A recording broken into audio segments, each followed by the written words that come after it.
Drivin Ivan here, and behind me is a car that I've been bugging the owner to let me review for probably about 5 years. It's a 1971 BMW 2002 Alpina. Will I be impressed? Absolutely, I will be impressed. But let's find out all about this car, shall we? Oh, just look at this thing. 1971 BMW 2002 Alpina with the Alpina flares, and every angle of this car is just pretty cool. I'll do a walk around with this one, and you'll see. Oh man, absolutely gorgeous. And it's gorgeous from every angle. And really one of the things about it is, you know, hey, it has the Hofmeister kink here, the famous BMW Hofmeister kink from the 3.0 CS, which is a lovely car also. Probably, maybe even just plainly more aesthetically pleasing than this one. But this 2002 with the Alpina wheels and the flares is just the business. They didn't make a better looking 2002 than this one. And the paint job and everything else is just absolutely gorgeous. I was trying to mimic this with my E21 BMW 320i with the dual Webers, orange and black car, but doesn't hold a single candle to this car. This thing is just beautiful. It's iconic, and well, let's check out the inside as well. And when I say inside, I'm actually going to start with the trunk, because this is a sports sedan, and it's really one of the first true sports sedans that really caught on in America and made BMW what it is today. This is why you see so many BMWs. A lot of racing tech in this car. Check out the battery in the back, and also some stiffening going on there. And wow, very, very cool.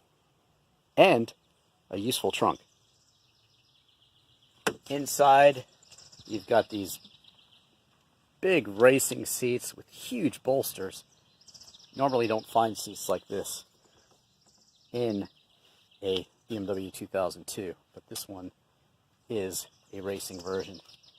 Nice small wheel, which is pretty much the same wheel I had in the 320i, and it's got a racy feel to it. 5-speed manual transmission, of course. There's all sorts of additional gauges in this one as well. Well, not all sorts, but there's one down there. And yeah, it's got a cool radio too. And this is a very usable car. It's just a car that anyone can drive. You could drive the kids to school. You could use this as a family truckster. But at the same time, you can also take it to the track, have a good time with it, and be very impressed with its handling. I'm certainly impressed with the interior. And, as I said, back seats too. So powering this 2002 is basically originally a 2-liter that probably made about 120 some odd horsepower. This one makes 175 horsepower. It's been bored out to like a 2.1. Got headers, carbon fiber plenum here, air filter, dual Webers, and all the go fast goodies and handling goodies too. 0 to 60 probably somewhere in the 7s, maybe high 7s, and top speed around 120 miles an hour. But remember, it's 1971, and this car is plenty fast. This car would have been extremely fast for that time, and it's even fast and feels great today. This is a very drivable vintage car. Drivin Ivan here, driving what to me is just one of the best looking 2002s I've ever seen. And I rarely show the guy sitting next to me in videos, but I'm going to do it today. This is Phil. He bought this car brand new. And that's 48 years ago. This is a lovely BMW 2002, 1971. But it's more than that. It's got the Alpina wheels, it's got the Alpina flares, which really give it the look, and the engine. And I'm in 3rd gear now, so there should be a lot of torque, and there isn't all that much torque, but there's more speed than in my 320i, I can tell you that. This car really is kind of the reason that we have so many BMW cars in America now.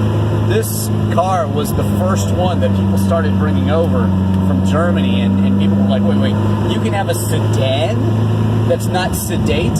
Like, you can have a sedan that handles? It raced in the Trans Am races. Right. Porsche, Alfa Romeo, and this.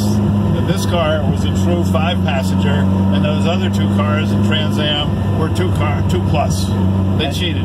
And this car, being 48 years old, it hasn't aged, and neither has the owner.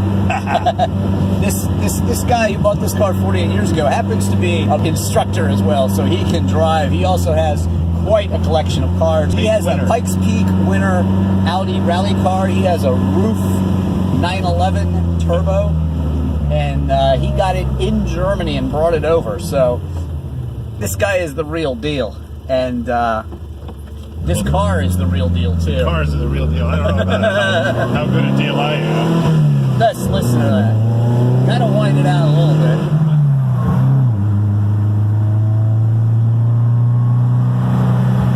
This is a car that I've been bugging Phil to drive for so long. He always brings it to car shows, and I'm like, Phil, this is the best looking 2002 I've ever seen. It's not an actual factory race car or something like that. So I just love this car, and sometimes when you meet your heroes, they disappoint you, and this car is not disappointing me at all. This is, as I said earlier, the reason that so many BMWs are sold in America, and that, you know, the sign of success and sort of that, yes, it did turn into the yuppie country club sort of car, but it's born out of performance and style and just really good taste. There's no accounting for good taste, and this car has every single bit of good taste in it. It's ageless. It is timeless and ages, just like Phil. So there you have it.